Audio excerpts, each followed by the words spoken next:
Modern dating is weird. What I mean is, things are so incredibly different from how they were even just a decade ago, and especially 2 to 3 decades ago.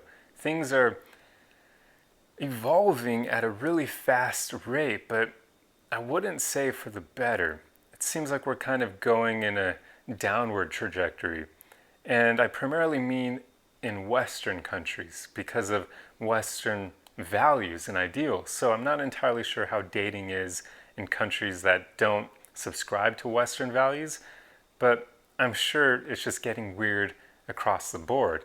And one of the main things here is dating apps and hookup culture and unrealistic expectations. But that's what I'm going to be covering in this video, how those three things have made modern dating just very strange. And I'll primarily be talking about the psychology, the psychological reasons for these issues. So yeah, this video isn't going to be very politically correct. So if you get triggered easily, you may not want to watch it. But anyway, let's jump into it. So dating apps are creating a big issue where nowadays people feel like it's easy to get casual sex and to just basically replace a partner. But it's only easy to replace a low quality partner, someone who has never worked on themselves. But if you encounter someone who is great, somebody who is actually working on improving themselves and becoming a better person, those people are very difficult to replace. Yet dating apps have made it so that people believe even they are easily replaceable. Like, good luck finding a high quality partner on a dating app. That's like looking for a specific needle in a massive needle stack. Like, good luck. It's going to take you forever and you may not even find it.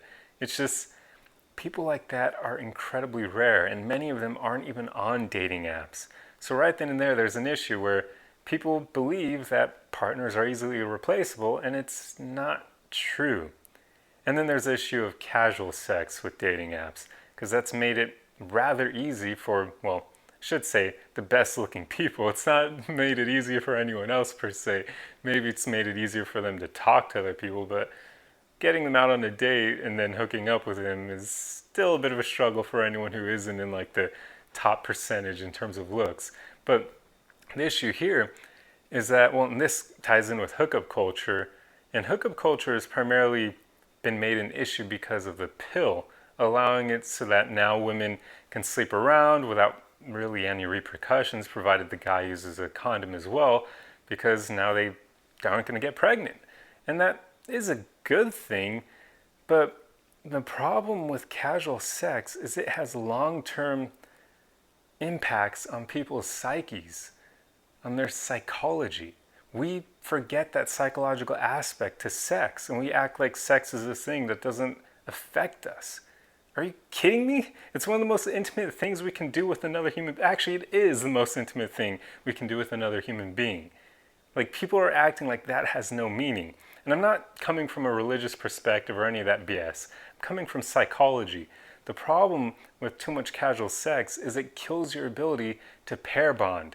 And now let me explain that real quick. So pair bonding just basically means your ability to maintain a long-term healthy relationship with someone. If you lose your ability to do that by sleeping with too many people, you're not going to be able to have fulfilling long-term relationships. And the way that casual sex kills this ability in people is because they start going after so many different people for that new exciting experience that then when they finally choose one person to settle down with, the odds of them staying loyal and faithful to that person get greatly diminished. Because how can they stay loyal after they've experienced all these different fun, exciting adventures in the bedroom with random people, and now they're meant to be faithful to just one person? They're probably going to get bored of that person because they've had all this excitement, and now you're telling them to just go after the same person day after day after day. It becomes more difficult for people to do that if they've slept around their whole life. Look up the Coolidge Effect. It's basically where the scientist, I believe his last name was Coolidge, I forget his first name, but he basically ran an experiment with rats where he would place a new female rat into an enclosure with a male rat like every week or whatever, and he found that the male rat would sleep with the, or get frisky with the female rat as soon as she was introduced, but as soon as a new one was placed in a new female, he would immediately disregard the previous female and go straight for the new one. It's like he immediately had to go for the new most exciting or novel thing or person in this case when relating it to humans. That happens to us as well. And there's probably some biological reasons for this, spreading our seed, that sort of thing. But in the modern world, where a lot of people want to have a long-term relationship because it brings a crap ton of meaning to your life and fulfillment, having all this casual sex kills your ability to do that. Because how are you meant to stay faithful if you had all this fun with all these different people and now you're supposed to have fun and be excited by just one person? Most people can't do that after they've slept around a lot. So there are long-term effects or impacts to sleeping around casually. So that's a big issue. But now let's jump into unrealistic expectations. This is a fun one, and this is a big reason why modern dating is so messed up. So what I mean here is a lot of people have unrealistic expectations, meaning they literally believe they can have partners that they can't actually get. And that's the truth. They can't get them. It's real. I know it's not politically correct, but it's the truth.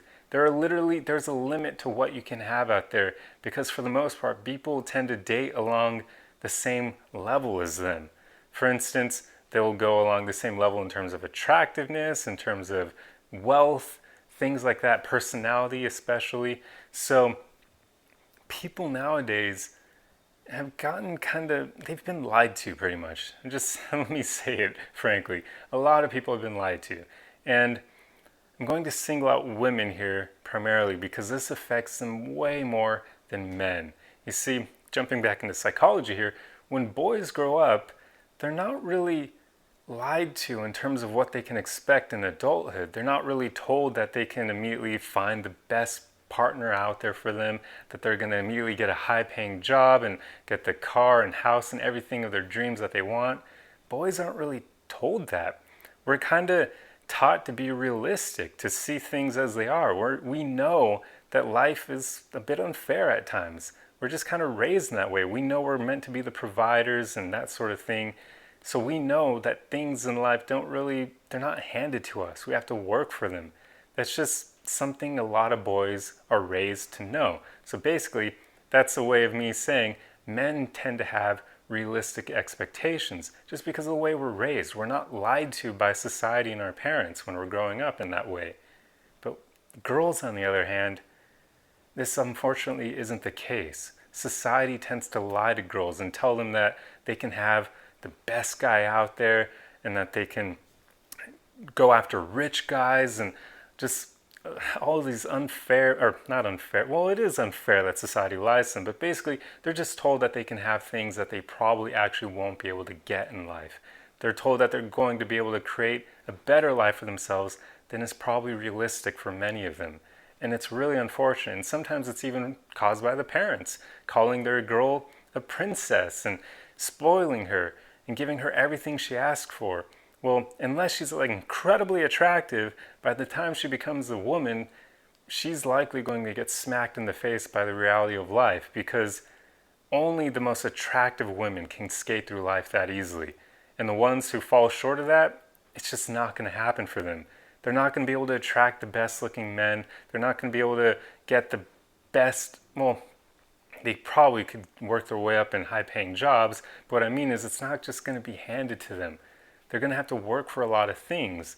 But society likes to lie to them and say, it's going to come to you if you're attractive and it'll be easy. And it's just not true.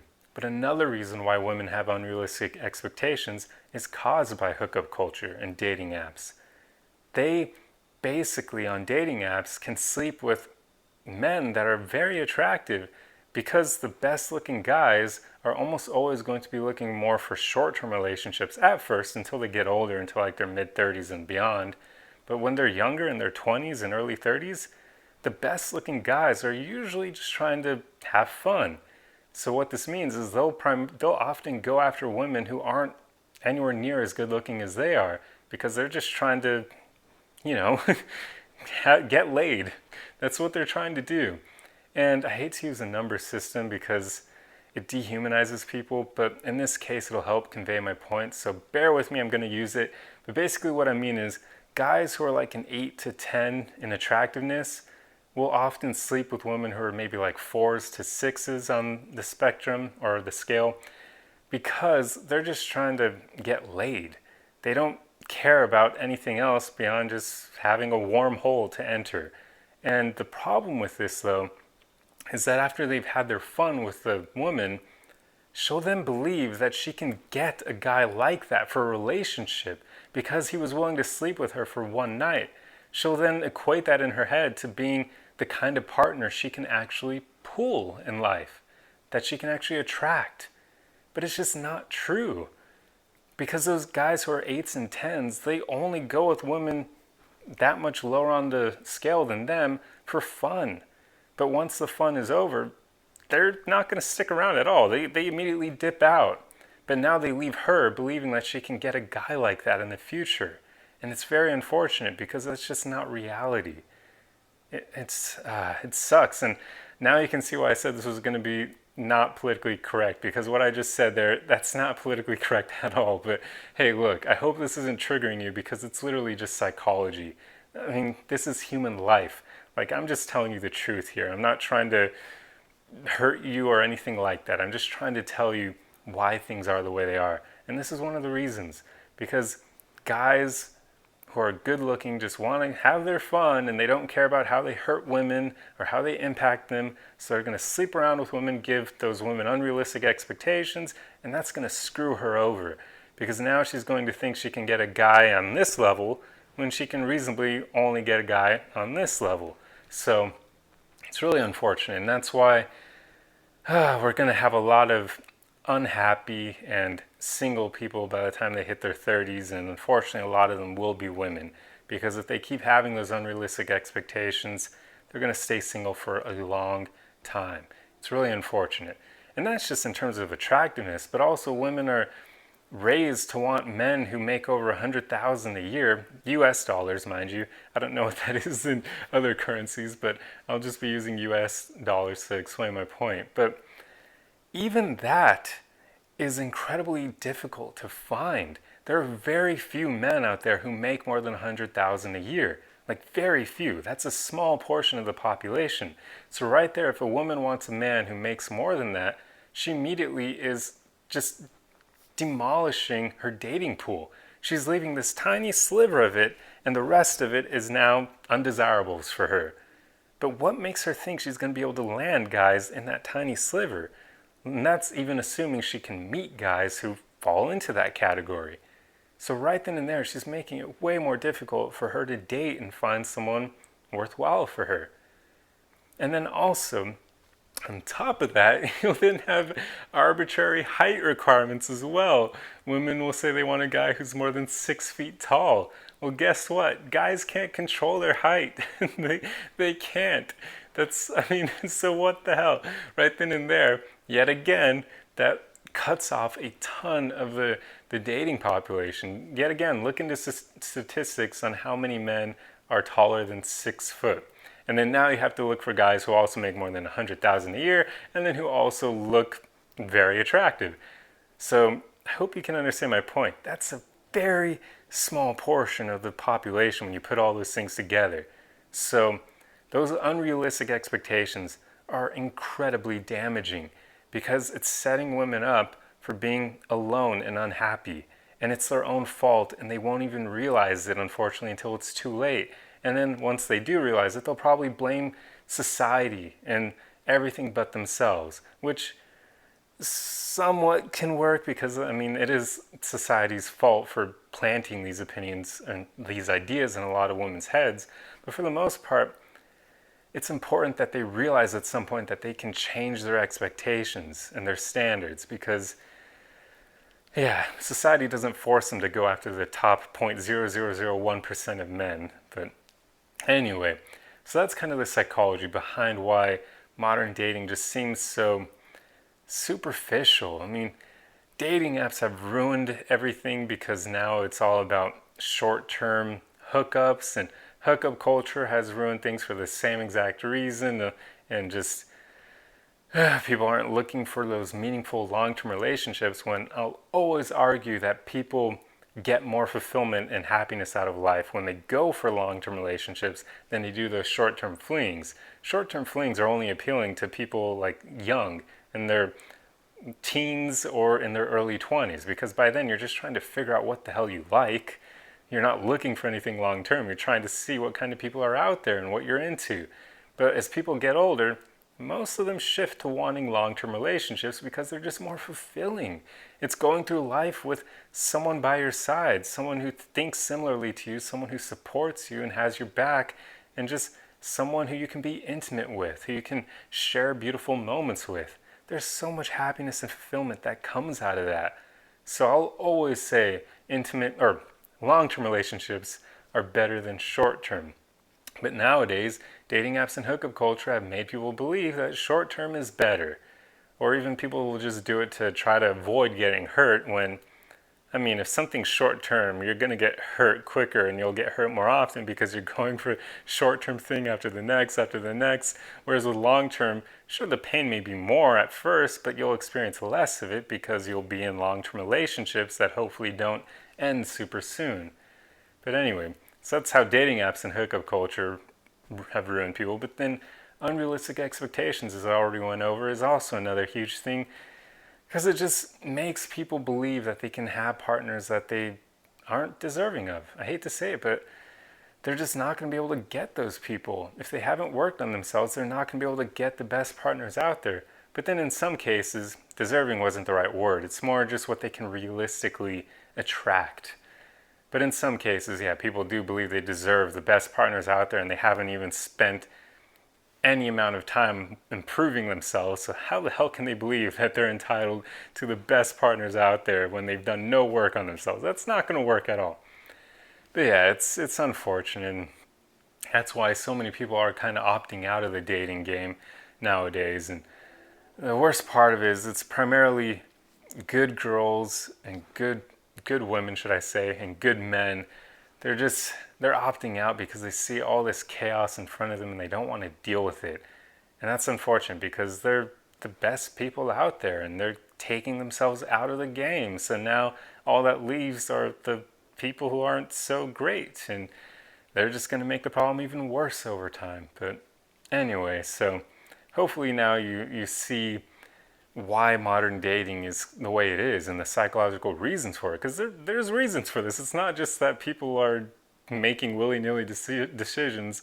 There are psychological base or facts behind all this, and trends, should I say, that we're now seeing play out. And it's unfortunate, but I don't really see it stopping anytime soon. I kind of only see things getting worse for a while until maybe people start rebelling against it and start realizing the importance of long-term healthy relationships, and hopefully people realize that boring relationships are better than these exciting, crazy ones filled with a ton of drama. And hopefully women and the few men who have unrealistic expectations start coming back down to reality and realizing that, you're probably not going to be able to get those top tier partners out there, but you can get people who are great on your level. Because remember how I said people will tend to date on the same level as them? There are great people on your level.